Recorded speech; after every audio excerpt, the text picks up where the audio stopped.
यांना सुद्धा मंचावर यावं.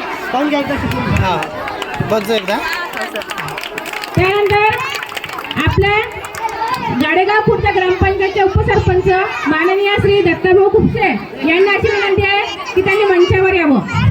आमच्या शाळा व्यवस्थापन समितीचे अध्यक्ष माननीय अंबादास भाऊ फेरण यांनी सुद्धा मंचावर उपस्थित राहावं. आमच्या व्यवस्थापन समितीचे उपाध्यक्ष माननीय प्रमोदभाऊ रोजतकर यांना अशी विनंती आहे की त्यांनी मंचावर यावं. आमच्या व्यवस्थापन समितीचे सदस्य प्रमिलाताई मुंडे यांनी सुद्धा मंचावर यावं.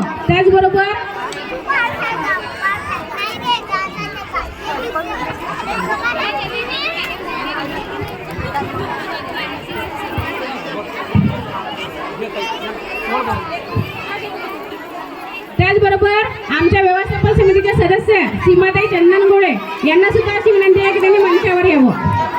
रेखाताई लासूरकर, महादेवभाऊ सोळंके, रेखाताई लासूरकर आलेले आहेत का? त्यांनी सुद्धा मंचावर उपस्थित राहावं. आमच्या व्यवस्थापन समितीचे सदस्य माननीय महादेवभाऊ सोळंके यांनी सुद्धा मंचावर हजर राहावं.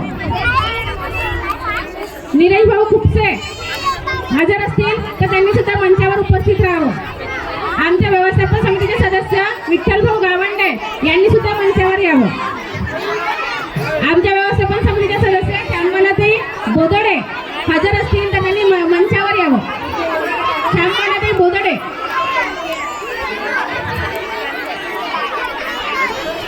आमच्या गाडेगाव खुर्द ग्रामपंचायतचे गाडेगाव खुर्द चे तंटामुक्तीचे अध्यक्ष शिवशंकर भाऊ कराडे यांनी सुद्धा मंचावर उपस्थित राहावं अशी मी त्यांना विनंती करते.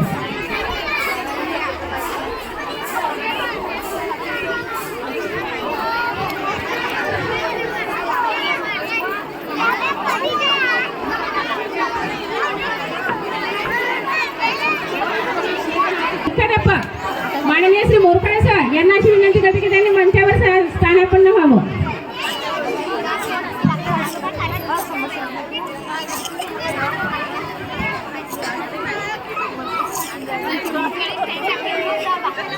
खऱ्या अर्थाने आजचा दिवस हा विद्यार्थ्यांचाच आहे, कारण शाळेतील प्रत्येक विद्यार्थी हा या दिवसाची आतुरतेने वाट पाहत असतो.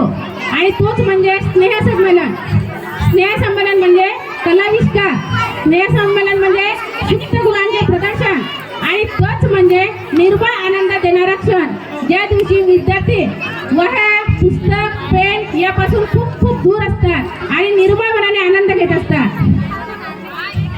सर्वांनी शांतता राखावी जेणेकरून आमचा आवाज शेवटपर्यंत पोहोचेल. चातकाला जशी ओढ असते वर्षा ऋतूची, शिंपल्यातील थेंबाला ओढ असते स्वाती नक्षत्राची, चकोराला ओढ असते चंद्रकिरणांची आणि आमच्या विद्यार्थ्यांना ओढ असते ती वार्षिक स्नेहसंमेलनाची. कारण हा कार्यक्रम फक्त वर्षातून एकदाच होतो आणि एकाच दिवशी घेतला जातो. त्यामुळे वर्षभर विद्यार्थी या दिवसाची वाट पाहत असतो आणि आताच तो क्षण आलेला आहे. सर्व विद्यार्थ्यांचा आनंद जो आहे तो त्यांच्या चेहऱ्यावर दिसतो आहे. त्याच्यामुळे जास्त कार्यक्रमाला वेळ न लावता अशोक भाऊ मुंडे यांना अशी विनंती करते की त्यांनी मंचावर यावं. यानंतर उपस्थित मंचावरील सर्व मान्यवरांना विनंती करते की त्यांनी सावित्रीबाई फुले आणि डॉक्टर बाबासाहेब आंबेडकर यांच्या प्रतिमेचं पूजन करावं. हॅलो हॅलो हॅलो हॅलो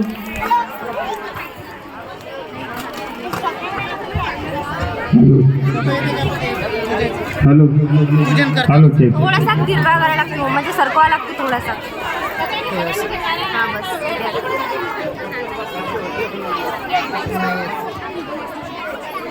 समाजाला जिने दिली ज्ञानाची सावली, समाजाला जिने दिली ज्ञानाची सावली, धन्य ती क्रांती ज्योती सावित्री माऊली, धन्य ती क्रांती ज्योती सावित्री माऊली, जिच्यामुळे आज मी माझ्यासोबतच तुम्ही सर्व महिला आणि मी आपण इथे उभा आहे. नाहीतर आज आपली जागा कुठे असती हे सर्वांनाच माहिती आहे.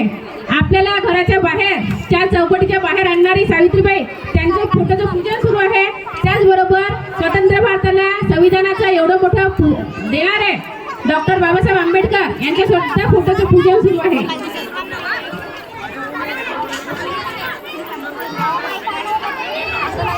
सर्व विद्यार्थ्यांना की त्यांनी डान्सच्या रूम मध्ये जायचं आहे. काही विद्यार्थ्यांना शोधावं लागत आहे. पहिल्या नंबरचं गाणं आहे दैवत छत्रपती. त्या विद्यार्थ्यांनी स्टेजच्या बाजूला हजर राहायचे. दैवत छत्रपती या गीताचे जे मुलं आहेत, जे विद्यार्थी आहेत, त्यांनी स्टेजच्या डाव्या बाजूला हजर राहायचे आहे. त्यानंतर 2 नंबरचं गीत आहे हमें भारत कहते हैं. वर्ग 3 मुली, त्यांनी सुद्धा तयार राहायचे.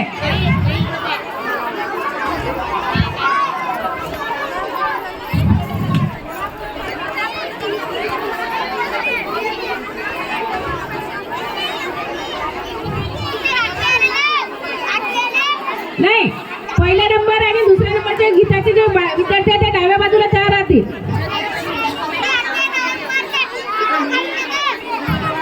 पहिल्या नंबरचं गीत आहे दैवत छत्रपती.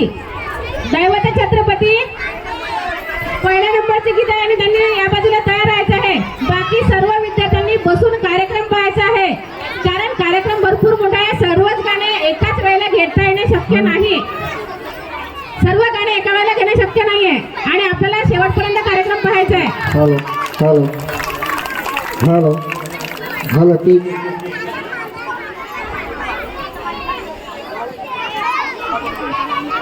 सर्व मान्यवरांना विनंती आहे की त्यांनी आपल्या जागेवर स्थानापन्न व्हावे. हॅलो हो. अतिथींच्या आगमनाने हर्षित झाला सारा मेळा. अतिथींच्या आगमनाने हर्षित झाला सारा मेळा. धन्य धन्य होऊनी करीतो हा स्वागताचा सोहळा. हा स्वागताचा